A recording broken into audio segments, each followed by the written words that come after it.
Hey, it's Sadie back for part 2. This is the part specifically where I'm going to speak about narcissism and how it plays a role in karmic relationships, especially the narcissist and empath dynamic, okay?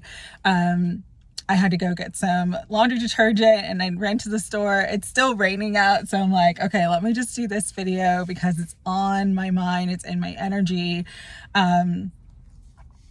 And so when it comes to, again, karmic relationships, karmic connections, one of the big karmic relationship that those on a spiritual path, especially those who are highly empathic, highly intuitive, come across is the narcissist empath dynamic. All right. Many of us had either a narcissistic parent or narcissistic caregivers growing up. We had narcissistic family members. We had narcissistic relationships, romantic relationships, partner, ex-spouse, etc. These are people who literally, they do not feel empathy.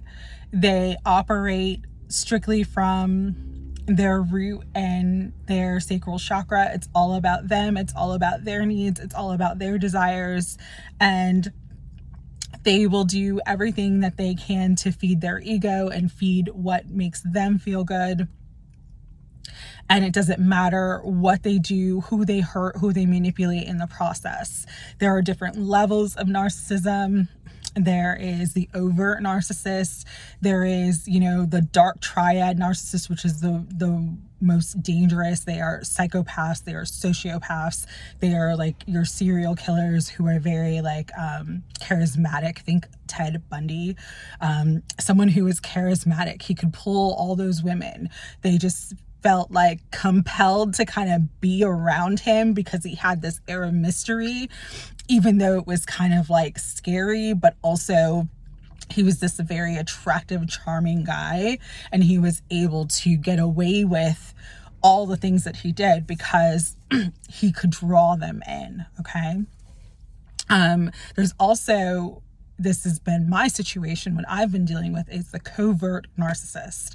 So it looks like on the surface, they're seemingly one way, but in reality, they're not what they seem.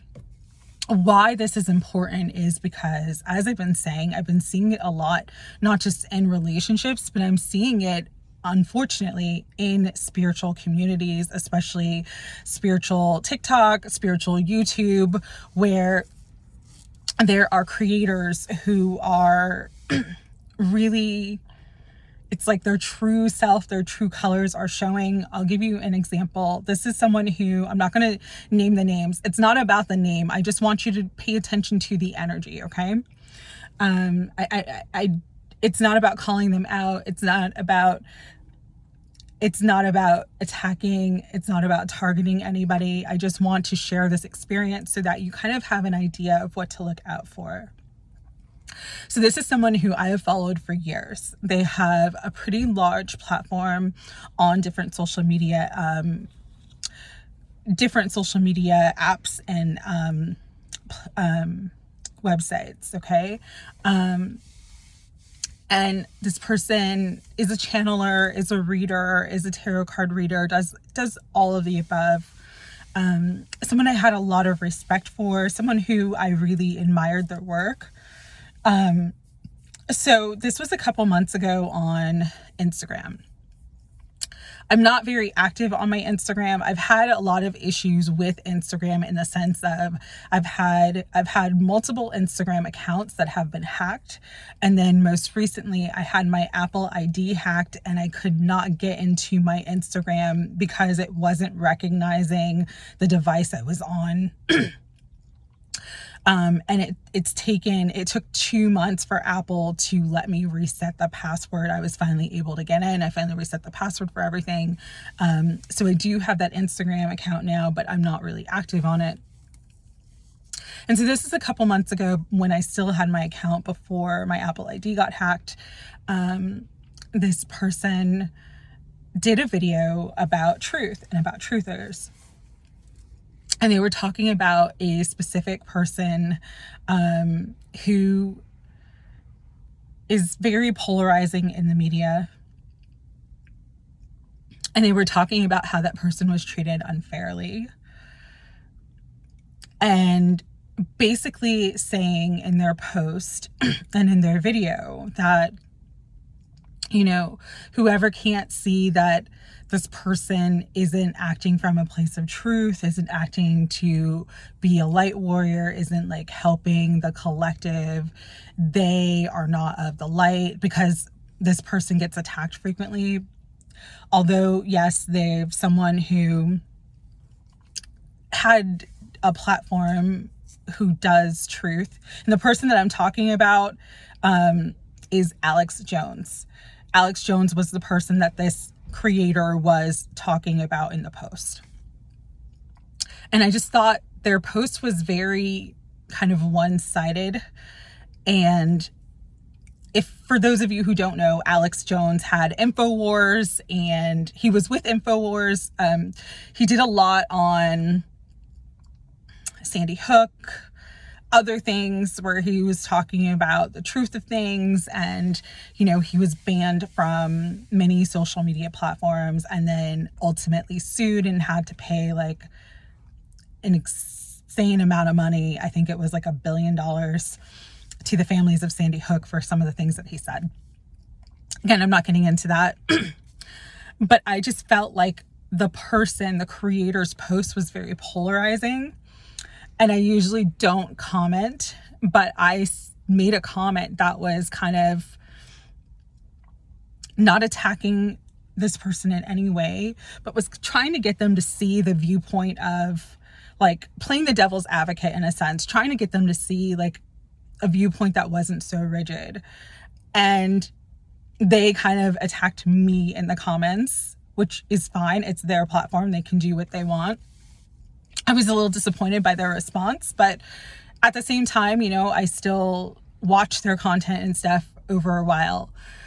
The thing that's making me post this video though is, and sorry for all these long stories, I'm just being told to share like why I'm kind of talking about these topics, and so you can see them and understand them for yourselves, okay?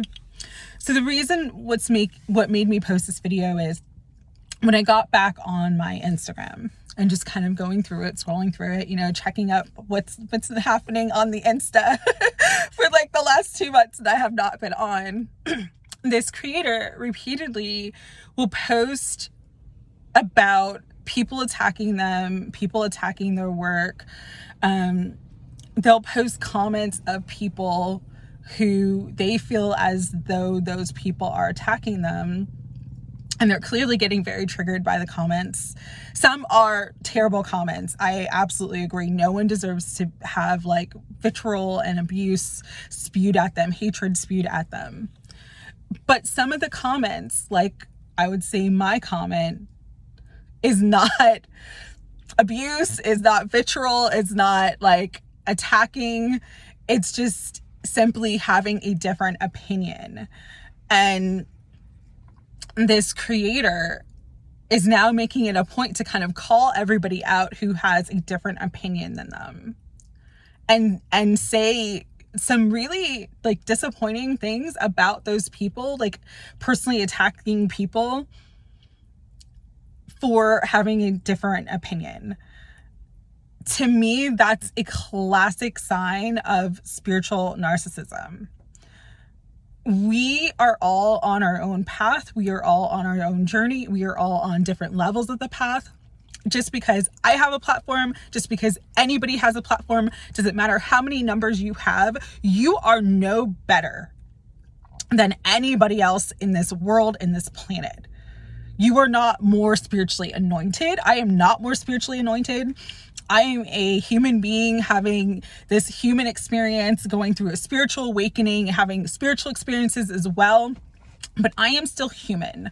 I still have an ego, which every single one of us has. If you're still embodied, if you haven't, you know, fully come to your avatar, Buddha, ascended master, Jesus state, you're still in a body and you're still dealing with your ego. And so just this person's reactions to people for having a different opinion, and almost coming from a space of like, I'm better than you, I know more than you, you're just, you're not enlightened enough, it's just very upsetting, to say the least. And it's gotten me to the point where like I unsubscribed from everything that this person does and shares, because that's not the point of spiritual ascension, okay? If you're going to a reader, if you're watching videos, if you're on a platform, on a channel where someone is like elevating themselves and putting themselves on a pedestal better than you, that is not the point. Okay. That's not the point of this. We are all growing, we are all learning, we are on our own soul journeys, soul paths. Some chose to ascend this lifetime, others did not. But just because I have a platform does not mean that I know more than you, or that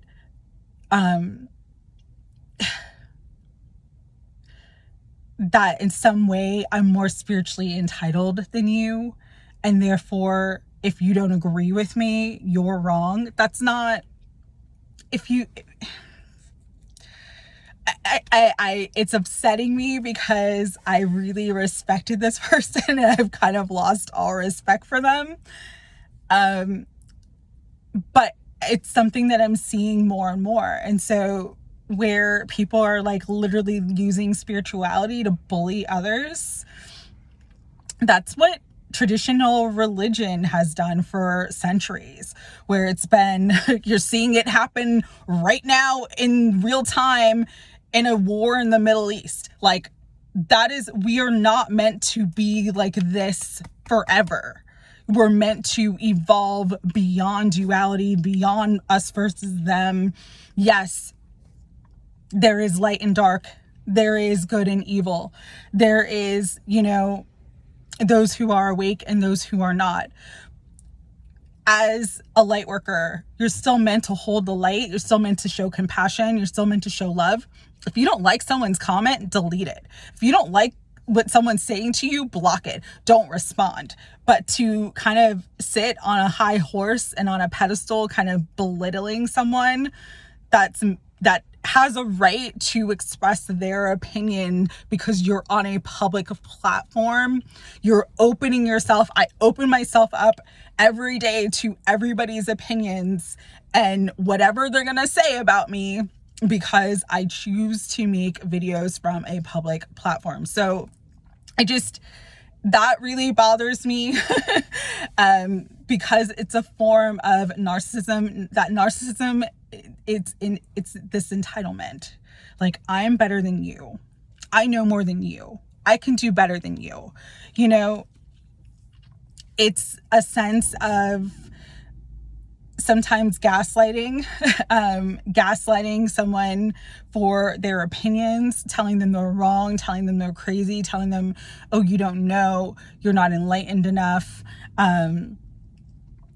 And it happens frequently. It's happening more and more. It's kind of very disappointing. Part of the reason why I haven't been on as much is because I've been seeing it more and more. And I've kind of wanted to step back and observe and really like look at myself and reflect on myself about not just my spiritual journey, but what I want, like what I want my legacy to be, what I want this platform to be, what I want people to get from the experience, whether it's a reading from me or a daily oracle card or a message like this. Like, I take that extremely seriously. With power comes responsibility and comes accountability. And because I have chosen to be on a public platform, there is a deep sense of responsibility and accountability that comes with that. I have to walk the talk. I can't just be up here saying whatever, you know, for clicks and views and subscriptions and not actually live it. Like, so it's made me really like take a step back and kind of reassess how I want to do the channel and how I want to interact with everyone. I am so grateful to this community. I'm so grateful for the community that we've built, but now more than ever, it's about purifying the intention, purifying the energy, making sure it's all about the mission, which is about God, which is about ascension, which is about, you know, elevating the frequency and vibration and the consciousness. I am simply the vessel. I am just a channel. It is not about me. And so any reader, any channel, or any person who's doing spiritual work who thinks that it's about them, they're going to get a rude awakening this year when God says, no, actually, you're my servant and you're meant to do the work that I have placed upon your heart for the good of all, not just for the good of you. And I'm seeing it more and more, and it's kind of made me like take a step back. Okay. But I'm also seeing it in spiritual communities in terms of like dating and in terms of, spiritual connections. I mean, a huge example of spiritual narcissism that's taking place right now is that it's a documentary on Netflix. It's called Escaping Twin Flames. I highly recommend you to watch. If you feel like you should watch it, I highly recommend it because it really kind of is eye-opening of how people in the spiritual communities, how empaths, how sensitive, how people who are very heart-centered, who are very loving, get manipulated and used and abused by people who do not have their best interest at heart. Okay. There was a meme I saw, and I've talked about this before, but there was a meme I saw, this was probably like a year ago, 2 years ago, where it was the rapper Future. And in the meme, he's taking a selfie in front of the bathroom mirror, and it says, I purposely text her at 111-222-333-444. And it had like the, you know, number synchronicities so that she thinks it's from the universe. I just want to make it clear for all of you out there, these spiritual streets are mean. Like it's getting real and it's getting really dark. Okay. There are a lot of very narcissistic, abusive men and women who are using spiritual tools, spiritual techniques to manipulate and to harvest other people's energy. And so you just really, really want to be mindful of who you're connecting with, why you're connecting with them, and if it's like a reciprocal and balanced connection, are you getting out of it what you put into it, and vice versa. So I wrote a couple things down of how to spot narcissist, covert narcissist, whether it's in spiritual communities, whether it's in life, etc. You know, these things are important to pay attention to because you can spot it. Okay. Number one is a love bombing. I know this is said before, but if someone who you literally just met is love bombing you to the point where it's like you guys just met and they're like trying to create an entire life, an entire future with you. They're telling you all the things you want to hear. They're whining and dining you. They're smoozing you. That is the art of seduction. Okay. So be mindful of that. I heard this quote the other day and it is 100% on point. When we feel we lack something, that thing coming to us can feel like alignment. I'm going to say that again. When we feel we lack something, when we receive that thing or that thing coming to us can feel like an alignment. This is especially true for love. If you've been single for a long time, or if you haven't had the ideal version of love that you've always wanted. and then you meet someone and they start love bombing you. It feels so good. It feels really good. I was in a situation like this recently, but again, it wasn't a love or romantic relationship. It was an opportunity where I was just being smoothed and like, we love you, we love you, we love you. And then when it ended badly, I was like treated like crap and discarded. But at the beginning, it was, you're amazing, we love you. And again, I didn't realize it was a wound of mine until after the fact, and I've had some time to like take a step back and heal and observe and reflect, and seeing that that was like a core abandonment wound. But if you feel like it just feels so good and you just want to rush right into things, like, for yourself, take a step back. Make sure that actions and words are matching. Because in my situation, hindsight's 2020, but the actions and the words didn't match at first. And then you start questioning, like, maybe I heard that wrong. Maybe I read that contract wrong. Maybe I know they said they were going to do this, but it got delayed. Like, you'll see right away if you're being love bombed if the actions and the words don't match. Okay. The other thing that kind of can really show you narcissistic behavior is gameplay. Someone's playing a lot of games with you. There's a lot of emotional manipulation. There's a lot of empty promises. There's oh, do this for me, and I promise I'm going to do this for you. I promise I'll give you this. I'll promise this. I promise that. And then it never comes, but you're constantly being put in a position where they're kind of manipulating you to get them to do what they want you to do for them, but then they cannot reciprocate. That is a huge sign that you are dealing with someone who is a narcissist, someone who is just trying to take from you, harvest your energy, harvest your light, harvest your love, whatever it is that you're giving, harvest your abundance, and has no intention of reciprocating that back to you. I said this before in the first video, but gaslighting is a huge sign. You know, if someone's making you feel crazy, or they're literally accusing you of the things that they're doing, accusing you of lying, accusing you of stealing, accusing you of cheating, have no receipts, no proof, but will come at you and say, I think you're lying, or I don't trust you, or I think you're cheating, and literally have no proof of you being disloyal. It's because they're projecting on you what they're doing to you, and they're trying to take the attention away from themselves. So they're just putting it all on you. Like, you're the liar. And because you're the liar, it gives me the justification of doing the dirt that I'm doing to you. Because you're the cheater, it's giving me the justification of doing the dirt that I'm doing to you. That is a huge sign of dealing with a narcissist. Okay.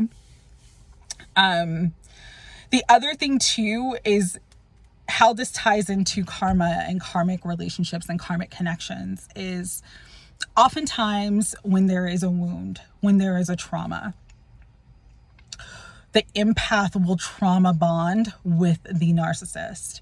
And so kind of like in my situation in the other video, when I said, you know, I didn't know why I felt compelled, but I kind of felt compelled to like do that thing, even though it wasn't on my radar. It wasn't necessarily anything that I had plans on doing. It wasn't necessarily what I wanted to do. The math really wasn't mathing. And I was being shown red flags, but I still felt this energy, this like total like feeling of being compelled to do it. It's funny. My daughter is a big fan. We used to watch this together, The Vampire Diaries, right? And in The Vampire Diaries, the vampires, you can't make this stuff up. Everything is energy and it all correlates. The vampires, when they wanted a human to do something that they got them to do out of what the vampires wanted them to do, that was against their own free will, they would use the power of compelling. They would compel the human. They would basically just look at the human and tell them, this is what you're going to do. So if you feel like you're acting out of your own best interest, or sort of you're acting against your own wishes, that energy of being compelled is kind of telling you, ooh, what red flag, like slow down. This may be a karmic connection, and you may be feeling compelled because there's a wound that you need to look at that needs to be healed. Again, everything that happens to us happens for us. It's to get us to see the things we're not seeing. Sometimes getting into that karmic relationship, getting into that karmic job, having that karmic friendship really is what we need to fast track our own healing. So even though it can be very painful and it can be very challenging, when you get the lesson, the cycle completes. And so we are in a time where if you get the lesson, the cycle is going to complete. Know what to look for. Know what's trying to throw you off course. Know what's trying to distract you. Know what's trying to create chaos in your life and decenter you and destabilize you. Stay focused on what your heart and soul are calling you to do. And if you need to be aware of your trauma and the karma that still needs to be healed, all you have to do is ask and pray for it to be shown to you in the gentlest way possible, and it will be shown to you so that you're fully aware and so that you don't have to get into the pitfall of like a toxic karmic enmeshment, entanglement. And so that you can take the higher path, the easier path for this year ahead. So those were kind of some of the things that I wanted to bring through. Energy vampires will make you feel compelled.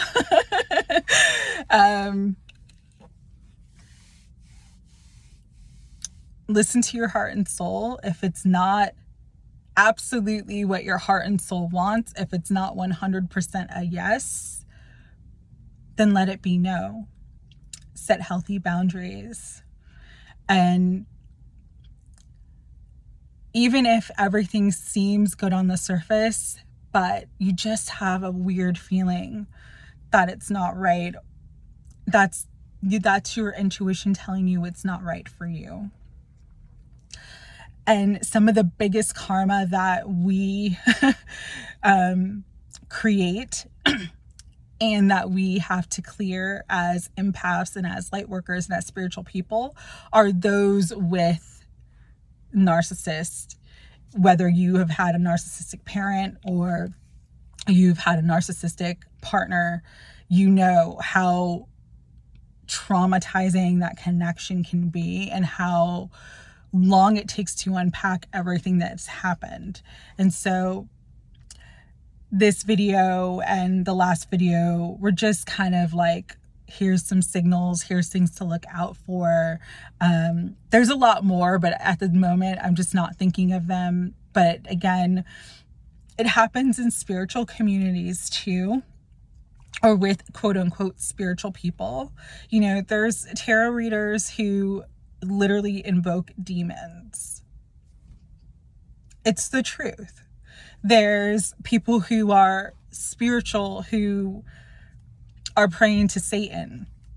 Like, it's not the same thing, okay? And so you don't want to spiral into lower vibrational energies because of the company you keep or the company you're in and around. Sending my love. I hope this video helped. Take care.